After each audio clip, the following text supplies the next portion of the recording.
नमस्कार, मैं अतुल ठाकुर आप सभी का एक बार फिर से अपने चैनल में हार्दिक स्वागत करता हूं। आज की इस वीडियो में हमारा टॉपिक रहेगा हिंदी साहित्य आधुनिक काल भाग 8, जिसमें कि हमारे अध्यायवार सॉल्व पेपर होंगे जो कि अति महत्वपूर्ण टॉप 25 बहुविकल्पीय प्रश्न होंगे। तो चलिए शुरू करते हैं आज की इस वीडियो को। हिंदी साहित्य में आधुनिक काल भाग 8। आज की इस वीडियो का पहला प्रश्न स्क्रीन पर दिया गया है। पहला प्रश्न है, मधुप उपनाम से काव्यानुवाद करने वाले कवि निम्नलिखित में से कौन हैं? दिए गए विकल्प है महावीर प्रसाद द्विवेदी, मैथिली शरण गुप्त, माखनलाल चतुर्वेदी या फिर भारतेंदु हरिश्चंद्र।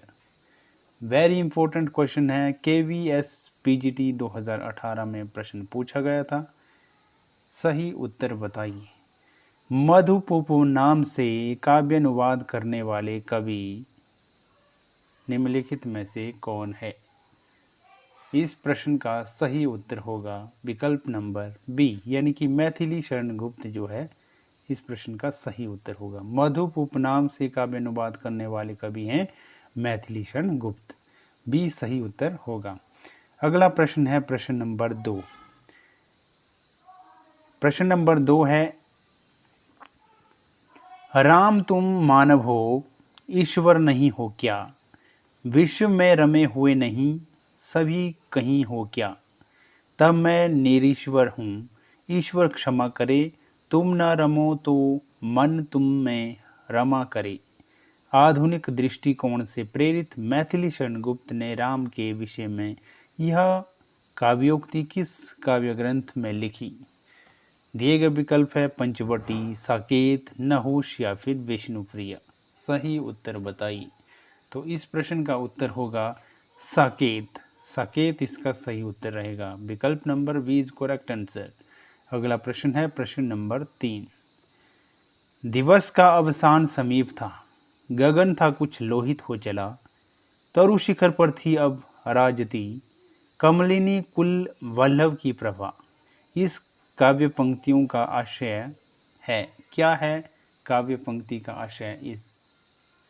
तो इस प्रश्न का उत्तर होगा विकल्प नंबर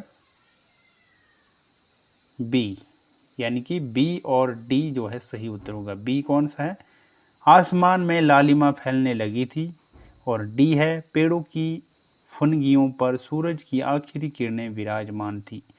ये दोनों जो है सही उत्तर है, बी और डी, यानी कि बी जो है विकल्प सही उत्तर होगा इसका। अगला प्रश्न है प्रश्न नंबर 4। भारत भारती के संबंध में कौन से कथन सही है? भारत भारती के संबंध में कौन से कथन सही है? विकल्प दिए गए हैं ए, बी, सी या फिर डी। क्या होगा सही उत्तर इसका? तो इस प्रश्न का सही उत्तर होगा विकल्प नंबर ए, यानी कि ए और सी। ए और सी कौन कौन से है? ए है भारत भारती की रचना मुस्दसे मुद्दों जजे इस्लाम की प्रेरणा से हुई है। एक तो हो गया ए, और दूसरा है इसमें सी, यानी कि गुप्त जी भारत दर्पण के लेखक ब्रजमोहन दत्तात्रेय केफी से भी प्रभावित थे। ये जो है इसके जो है उत्तर निकल कर आएंगे, यानी कि भारत भारती के संबंध में कौन से सही कथन है, कथन सही है? तो सही उत्तर होगा विकल्प नंबर ए, यानी कि ए और सी, ये जो है सही उत्तर रहेगा। अगला प्रश्न है प्रश्न नंबर 5। अच्छी हिंदी बस एक ही व्यक्ति लिखता था, यह कथन किस आलोचक ने किसके बारे में कहा था? दिए गए विकल्प है हजारी प्रसाद द्विवेदी ने निराला के बारे में, बी है महावीर प्रसाद द्विवेदी ने बाल कुमुद गुप्त के बारे में, सी है रामचंद्र शुक्ल ने जयशंकर प्रसाद के बारे में, और डी है नंद दुलारे वाजपेयी ने महावीर प्रसाद द्विवेदी के बारे में। सही उत्तर क्या होगा? वेरी इंपॉर्टेंट क्वेश्चन है, यूजीसी नेट दिसंबर 2019 में यह प्रश्न जो है आया हुआ था। तो सही आंसर बताइए, क्या होगा सही उत्तर? अच्छी हिंदी बस एक ही व्यक्ति लिखता था, यह कथन किस आलोचक ने किसके बारे में कहा था? तो सही उत्तर होगा इसका महावीर प्रसाद द्विवेदी ने बाल मुकुंद गुप्त के बारे में यह जो है कथन कहा था। तो जो है बी जो है सही उत्तर होगा इसका। अगला प्रश्न है प्रश्न नंबर 6। प्रश्न नंबर 6 है, द्विवेदी युगीन कविता की मुख्य प्रवृत्ति है। द्विवेदी युगीन कविता की मुख्य प्रवृत्ति क्या है? दिए गए विकल्प है ए, बी, सी या फिर डी। क्या होगा सही उत्तर इसका? द्विवेदी युगीन कविता की मुख्य प्रवृत्ति है विकल्प नंबर सी, यानी कि ए और डी। ए कौन सा है? समाज सुधार, और डी है इतिवृत्तात्मकता, यानी ए और डी जो है इसका उत्तर होगा। ए और डी कहाँ है? विकल्प नंबर सी में। तो विकल्प number C is correct answer. चलिए चलते हैं अगले प्रश्न की ओर। प्रश्न नंबर 7, निम्नलिखित में से कौन से युग्म सही है? सही युग्म बताना है, तो कौन से युग्म सही है? दिए गए हैं विकल्प जो है 1, 2, 3, 4। क्या होगा इसका सही उत्तर? निम्नलिखित में से कौन से युग्म सही है? तो इसका उत्तर होगा विकल्प नंबर जो यहाँ पे दिए गए हैं 1, 2 और 3, यानी कि विष्णुप्रिया खंडकाव्य, सिद्धराज खंडकाव्य, साकेत महाकाव्य, ये तीनों जो है इसमें सही युग्म है। अगला प्रश्न है प्रश्न नंबर 8, हिंदी में ऋतुसंहार के रचयिता है। हिंदी में ऋतुसंहार के रचयिता कौन है? विकल्प है भारतेंदु हरिश्चंद्र, गुरु भक्त सिंह, ठाकुर जगमोहन सिंह या फिर श्रीधर पाठक। हिंदी में ऋतुसंहार के रचयिता हैं श्रीधर पाठक। डी सही उत्तर होगा। अगला प्रश्न है प्रश्न नंबर 9, निम्नलिखित में से कौन सी रचना गया प्रसाद शुक्ल स्नेही की नहीं है? विकल्प है प्रेम पच्चीसी, स्वपन, कुसुमांजलि या फिर कृष्ण क्रंदन। सही उत्तर बताइए। निम्नलिखित में से कौन सी रचना गया प्रसाद शुक्ल स्नेही की नहीं है? तो जो रचना नहीं है वह है स्वपन। गया प्रसाद शुक्ल स्नेही की रचना कौन सी नहीं है? स्वपन नहीं है। इसके अलावा प्रेम पच्चीसी, कुसुमांजलि, कृष्ण क्रंदन, ये जो तीनों रचनाएं हैं, और जो नहीं है विकल्प number B is correct answer.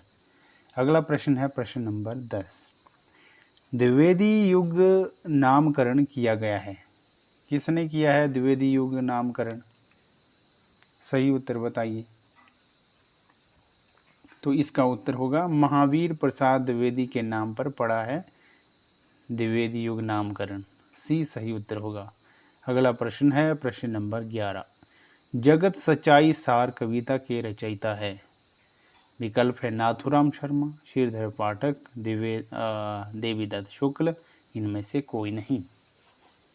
जगत सच्चाई सार कविता के रचयिता है कौन है? तो श्रीधर पाठक जो है जगत सच्चाई सार कविता के रचयिता है। विकल्प number C is correct answer. अगला प्रश्न है प्रश्न नंबर 12, हिंदी में स्वच्छंदतावाद का कवि कौन कहा जाता है? विकल्प है हरिओद, राम नरेश त्रिपाठी, श्रीधर पाठक या फिर राधा कृष्ण दास। हिंदी में स्वच्छंदतावाद का कवि कौन कहा जाता है? तो उत्तर है इसका श्रीधर पाठक को जो है स्वच्छंदतावादी कवि कहा जाता है। सी सही उत्तर होगा। अगला प्रश्न है प्रश्न नंबर 13, निम्नलिखित में से कौन सी रचना अयोध्या सिंह उपाध्याय हरिओद की नहीं है? विकल्प दिए गए हैं विचित्र विवाह, वेदी वनवास, चौखे चौपदे या फिर चुभते चौपते। कौन सी रचना अयोध्या सिंह उपाध्याय हरिओद की नहीं है? तो इसका उत्तर है विकल्प नंबर जो रहता है विचित्र विवाह। विचित्र विवाह जो है अयोध्या सिंह उपाध्याय हरिओद की रचना नहीं है। इसके अलावा वेदी वनवास, चौखे चौपदे, चुभते चौपते, ये तीनों रचनाएं जो है अयोध्या सिंह उपाध्याय हरिओद जी की है, और जो नहीं है वह है विचित्र विवाह। ये सही उत्तर होगा। अगला प्रश्न है प्रश्न नंबर 14, द्विवेदी युग का वह साहित्यकार जिन्हें कविता कामिनीकांत, भारतेंदु, व्रगेंदु, साहित्य सुधाकर उपाधियों से विभूषित किया गया था, वह कौन है? विकल्प है नाथूराम शर्मा शंकर, भारतेंदु हरिश्चंद्र, रामधारी सिंह दिनकर या फिर सूर्यकांत त्रिपाठी निराला। तो इसका उत्तर होगा नाथूराम शर्मा शंकर। द्विवेदी युग का वह साहित्यकार जिन्हें कविता कामिनीकांत, भारतेंदु, व्रगेंदु, साहित्य सुधाकर उपाधियों से विभूषित किया गया है, वह है नाथूराम शर्मा शंकर, यानी ए जो है सही उत्तर होगा। अगला प्रश्न है प्रश्न नंबर 15। निम्नलिखित में से एक मैथिली शरण गुप्त की काव्य रचना नहीं है। कौन सी जो रचना है जो मैथिली शरण गुप्त की नहीं है?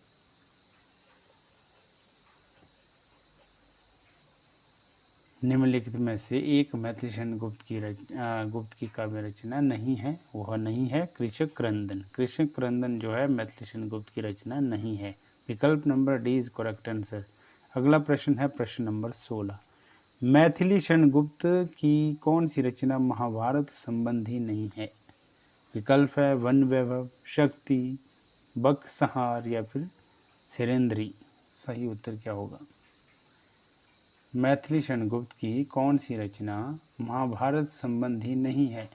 तो उत्तर होगा शक्ति। शक्ति जो है महाभारत संबंधी नहीं है रचना, बी सही उत्तर है। अगला प्रश्न है प्रश्न नंबर 17। हरियोधकृत काव्योपवन का प्रकाशन वर्ष है।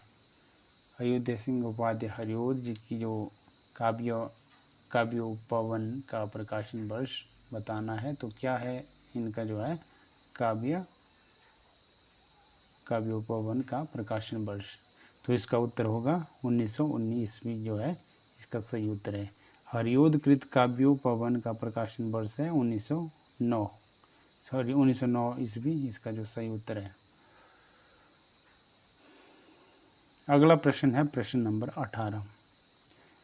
प्रश्न नंबर 18 है किसके साहित्य में हम सरस्वती और इंदु में जिस प्रयोगात्मक रूप में देखते हैं वही उस साहित्य का असली रूप है?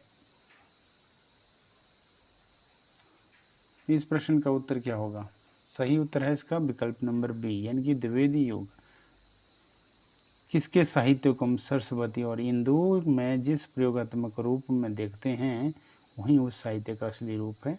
तो इस प्रश्न का उत्तर है द्विवेदी युग, बी सही उत्तर होगा। अगला प्रश्न है प्रश्न नंबर 19। विख्यात जीवन व्रत हमारा लोकहित एकांत था, आत्मा अमर है देह नश्वर, यह अटल सिद्धांत था, उपर्युक्त पंक्तियां किस कृति में संग्रहित है? तो इसका उत्तर होगा भारत भारती में, बी सही उत्तर है। अगला प्रश्न है प्रश्न नंबर 20। द्विवेदी युग की कविता है, कौन सी है द्विवेदी युग की कविता?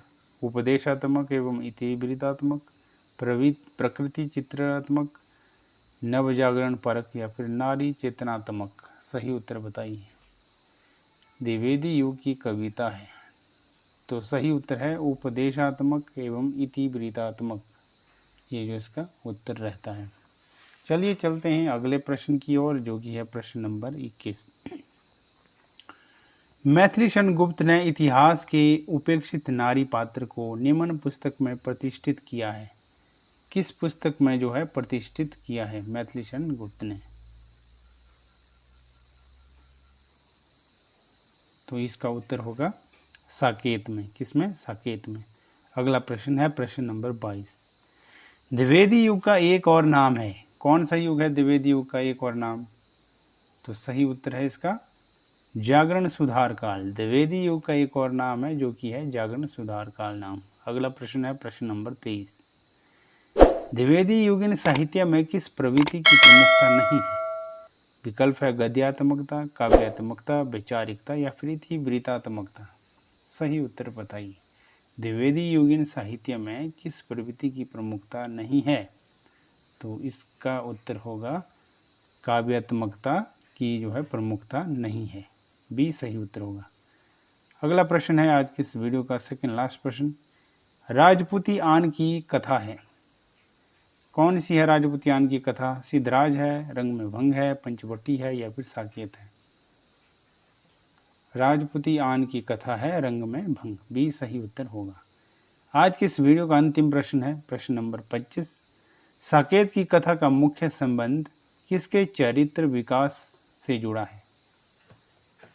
विकल्प है राम और सीता के, लक्ष्मण और उर्मिला के, भारत और मांडवी के या फिर लक्ष्मण और सीता के। सही उत्तर बताइए। साकेत की कथा का मुख्य संबंध जो है लक्ष्मण और उर्मिला के चरित्र विकास से जुड़ा हुआ है।